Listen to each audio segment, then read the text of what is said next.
जय श्री राम। नमस्कार मित्रों, आज हम रामायण के एक ऐसे पात्र की कहानी लेकर आए हैं जिसका नाम सुनते ही लोगों के मन में नकारात्मक भाव आ जाता है। इस युग में भी कोई अपनी बेटी का नाम उसके नाम पर नहीं रखता। एक ऐसा नाम जिसे अक्सर भगवान राम के वनवास का कारण माना जाता है। वो पात्र है मंथरा। लेकिन क्या सच में मंथरा ही राम के वनवास की असली दोषी थी?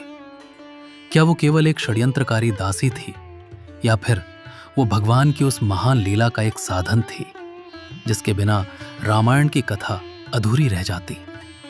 जब भी रामायण की चर्चा होती है तो हम भगवान राम की मर्यादा, माता सीता की पवित्रता, लक्ष्मण जी की सेवा और हनुमान जी की भक्ति के बारे में सुनते हैं। लेकिन उसी रामायण में एक ऐसा पात्र भी है जिसने एक ही रात में अयोध्या के भाग्य की दिशा बदल दी।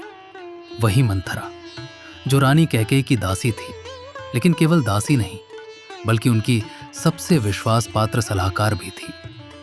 बहुत कम लोग जानते हैं कि मंथरा का जीवन केवल उस एक घटना तक सीमित नहीं था जब उसने कैकेयी को राम के वनवास के लिए उकसाया। उसके पीछे भी एक लंबी कहानी थी। एक ऐसा अतीत था जिसने उसके स्वभाव और सोच को आकार दिया था। कुछ कथाओं के अनुसार मंथरा का जन्म साधारण नहीं था। कहा जाता है कि वो पिछले जन्म में एक अप्सरा थी जो स्वर्ग लोक में रहती थी, लेकिन किसी कारणवश उसे श्राप मिला और उसे पृथ्वी पर जन्म लेना पड़ा। कुछ अन्य कथाओं में कहा जाता है कि एक बार राजा अश्वपति ने शिकार के दौरान एक हिरण का वध कर दिया। इस पर हिरणी ने विलाप करते हुए अपनी यक्षिणी मां से शिकायत की। यक्षिणी ने राजा को श्राप दिया कि एक दिन वो उनके दामाद की मृत्यु का कारण बनेगी। वही यक्षिणी अगले जन्म में मंथरा के रूप में जन्मी। विद्वानों का कहना है कि देवताओं ने स्वयं उसे इस उद्देश्य से पृथ्वी पर भेजा था कि वो भगवान विष्णु के अवतार श्री राम की लीला को पूर्ण करने में सहायता करे। क्योंकि यदि राम को वनवास न मिलता तो वे वन में नहीं जाते, उनकी मुलाकात हनुमान से नहीं होती, सुग्रीव से मित्रता नहीं होती, सीता हरण की घटना नहीं होती और अंत में रावण का वध भी नहीं होता। इसलिए कुछ विद्वान मानते हैं कि मंथरा का कार्य भले ही नकारात्मक प्रतीत होता हो, लेकिन वास्तव में वो भगवान की लीला का एक महत्वपूर्ण भाग था। मंथरा बचपन से ही रानी कैकेयी के साथ रहती थी। जब कैकेयी छोटी थी तब मंथरा ही उनका ख्याल रखती थी। वो उन्हें सुलाती, खिलाती और हर समय उनके साथ रहती। धीरे धीरे दोनों के बीच ऐसा संबंध बन गया जो केवल दासी और रानी का नहीं बल्कि विश्वास और स्नेह का था। जब कैकेयी का विवाह अयोध्या के राजा दशरथ से हुआ तब मंथरा भी उनके साथ अयोध्या आ गई। अयोध्या उस समय भारतवर्ष का सबसे समृद्ध और शक्तिशाली राज्य था। वहां चारों ओर सुख, शांति और समृद्धि थी। राजा दशरथ न्यायप्रिय और महान राजा थे। उनकी 3 रानियां थीं, कौशल्या, कैकेयी और सुमित्रा। समय के साथ उनके 4 पुत्र हुए, राम, भरत, लक्ष्मण और शत्रुघ्न। पूरे राज्य में इन चारों राजकुमारों से प्रेम किया जाता था, लेकिन राम सबसे बड़े थे और अपने गुणों के कारण सभी के प्रिय थे। राम की विनम्रता, शौर्य, सत्यनिष्ठा और मर्यादा देखकर हर कोई उनसे प्रभावित होता था। यहां तक कि कैकेयी भी राम से बहुत प्रेम करती थी। कई बार तो वो कहती थीं कि राम उन्हें अपने पुत्र भरत से भी अधिक प्रिय है। लेकिन महल की राजनीति और भविष्य की चिंताओं को मंथरा अलग नजर से देखती थी। वो हमेशा कैकेयी और भरत के भविष्य के बारे में सोचती रहती थी। एक दिन अयोध्या में बहुत बड़ी खबर फैली। राजा दशरथ ने निर्णय लिया कि वे अब वृद्ध हो चुके हैं और राज्य की जिम्मेदारी अपने बड़े पुत्र राम को सौंपना चाहते हैं। इसलिए उन्होंने अगले दिन राम का राज्याभिषेक करने का निश्चय किया। पूरे अयोध्या में उत्सव जैसा माहौल था। सड़कों को फूलों से सजाया जा रहा था, मंदिरों में पूजा हो रही थी और हर कोई इस शुभ समाचार से प्रसन्न था। महल में भी उत्साह था। जब मंथरा ने यह खबर सुनी तो वो तुरंत महल की छत पर चढ़ गई और देखा कि पूरे शहर में उत्सव मनाया जा रहा है। उसने एक दासी से पूछा कि यह सब क्यों हो रहा है। तब उसे बताया गया कि अगले दिन राम का राज्याभिषेक होने वाला है। यह सुनकर जहां पूरी अयोध्या खुश थी, वहीं मंथरा के मन में एक अलग ही विचार जन्म लेने लगा। वो तुरंत कैकेयी के कक्ष में पहुंची उस समय कैकेयी बहुत प्रसन्न थी। उन्होंने मंथरा को देखकर कहा कि कल राम राजा बनेंगे और इससे बड़ी खुशी की बात क्या हो सकती है। लेकिन मंथरा ने कैकेयी की खुशी को देखकर आश्चर्य जताया और कहा कि रानी, आप इतनी खुश क्यों हैं? क्या आपने कभी सोचा है कि राम के राजा बनने के बाद आपकी और भरत के साथ क्या होगा? कैकेयी ने हंसते हुए कहा कि राम तो उनसे बहुत प्रेम करते हैं, वे भरत को भी अपने भाई की तरह ही मानते हैं। लेकिन मंथरा धीरे धीरे कैकेयी के मन में संदेह के बीज बोने लगी। उसने कहा कि आज राम राजा बनेंगे, कल उनकी माता कौशल्या महारानी बन जाएंगी और फिर महल में उनकी शक्ति सबसे अधिक होगी। उस समय आप और भरत केवल एक साधारण रानी और राजकुमार बनकर रह जाएंगे। कैकेयी पहले तो इस बात को गंभीरता से नहीं ले रही थी, लेकिन मंथरा ने बार बार उन्हें समझाना शुरू किया।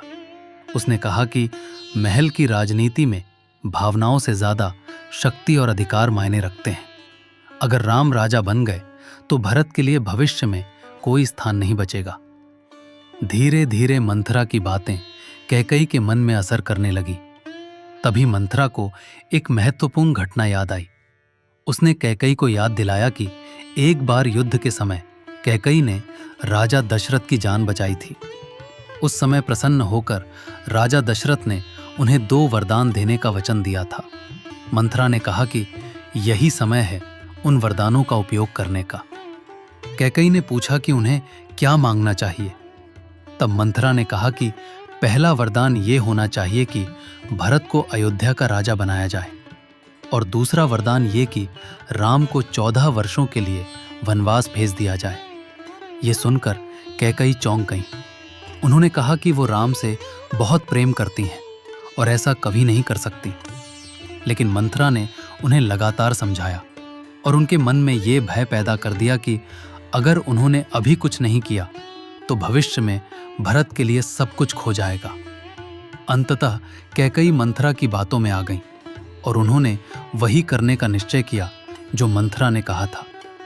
वो कोप भवन में चली गईं और क्रोधित होने का अभिनय करने लगी। जब राजा दशरथ को यह समाचार मिला तो वे तुरंत कैकेयी के पास पहुंचे और उनसे क्रोध का कारण पूछा। तब कैकेयी ने उन्हें उनके पुराने वचनों की याद दिलाई और 2 वरदान मांगे। पहला वरदान कि भरत को अयोध्या का राजा बनाया जाए और दूसरा कि राम को 14 वर्ष के लिए वनवास भेज दिया जाए। ये सुनकर राजा दशरथ स्तब्ध रह गए। उन्हें विश्वास ही नहीं हुआ कि कैकेयी ऐसा मांग सकती हैं। लेकिन उन्होंने स्वयं वचन दिया था और रघुकुल की परंपरा थी कि प्राण जाए पर वचन न जाए, इसलिए वे अपने वचन से पीछे नहीं हट सकते थे। जब राम को इस निर्णय के बारे में पता चला तो उन्होंने बिना किसी विरोध के वनवास स्वीकार कर लिया। उन्होंने अपने पिता के वचन की मर्यादा को सबसे ऊपर रखा और वन जाने की तैयारी करने लगे। लक्ष्मण और सीता भी उनके साथ जाने के लिए तैयार हो गए। जब ये समाचार पूरे अयोध्या में फैला तो हर कोई दुखी हो गया, लेकिन राम शांत और प्रसन्न थे क्योंकि वे जानते थे कि यह सब भाग्य का खेल है। इसी घटना से रामायण की सबसे महत्वपूर्ण यात्रा शुरू हुई। वनवास के दौरान राम की मुलाकात हनुमान जी से हुई, सुग्रीव से मित्रता हुई और अंततः रावण का वध हुआ। इसलिए कई विद्वान कहते हैं कि अगर मंथरा ने वो सलाह ना दी होती तो रामायण की महान कथा कभी पूरी ही नहीं होती। इस प्रकार मंथरा का वो एक निर्णय इतिहास में हमेशा के लिए दर्ज हो गया। आज भी जब रामायण की चर्चा होती है तो मंथरा का नाम उस पात्र के रूप में लिया जाता है जिसमें अयोध्या की दिशा बदल दी। लेकिन अगर हम गहराई से सोचें तो शायद वो केवल भगवान की लीला का एक माध्यम थी, क्योंकि कभी कभी इतिहास में कुछ लोग ऐसे कार्य करते हैं जो उस समय गलत लगते हैं, लेकिन भविष्य में वही घटनाएं किसी महान उद्देश्य की पूर्ति का कारण बनती हैं। मंथरा की कहानी हमें यह भी सिखाती है कि हमें बिना कुछ सोचे विचारे किसी की भी बात पर विश्वास नहीं करना चाहिए। हमें अपने मन में कभी ईर्ष्या और असुरक्षा की भावना को स्थान नहीं देना चाहिए, क्योंकि ये ही हमें गलत निर्णय लेने के लिए मजबूर करते हैं। एक सलाह, एक विचार और एक निर्णय किसी भी व्यक्ति के जीवन ही नहीं बल्कि पूरे इतिहास को बदल सकता है। यही कारण है कि रामायण के इस छोटे से पात्र का प्रभाव पूरी कथा पर इतना गहरा पड़ा कि हजारों वर्षों बाद भी लोग उसके बारे में चर्चा करते हैं और सोचते हैं कि आखिर मंथरा सच में खलनायिका थी या भगवान की योजना का एक आवश्यक हिस्सा।